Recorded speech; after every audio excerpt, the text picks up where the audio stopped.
தாம்பரம் மாநகர தாம்பரம் மேற்கு பகுதி திமுக சார்பில் முத்தமிழ் அறிஞர் கலைஞர் அவர்களின் 102வது பிறந்தநாள் நலத்திட்ட உதவிகள் வழங்கும் விழா மற்றும் மாபெரும் பொதுக்கூட்டம் கிழக்கு தாம்பரம் பகுதி கழக செயலாளர் எஸ். இந்திரன் தலைமையிலும் மாநகர மகளிர் அணி அமைப்பாளர் ரமணி ஆதிமூலம் வரவேற்பிலும் நடைபெற்றது.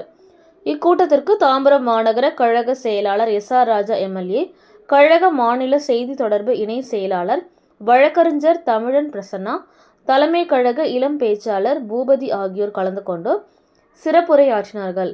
இக்கூட்டத்திற்கு துணை மேயர் கோ. காமராஜ், தாம்பரம் தொகுதி பொறுப்பாளர் பிரதி, இளம் ஸ்ருதி, காமராஜ், சுரேஷ், நடராஜன், கோபி, வேல்மணி, கருணாகரன் மற்றும் மாமன்ற உறுப்பினர்கள், பகுதி கழக வட்டக்கழக நிர்வாகிகள், இளைஞர் அணி, மாணவர் அணி, மகளிர் அணி உள்ளிட்ட கழக நிர்வாகிகள், பொதுமக்கள் திரளாக கலந்து கொண்டு சிறப்பித்தனர்.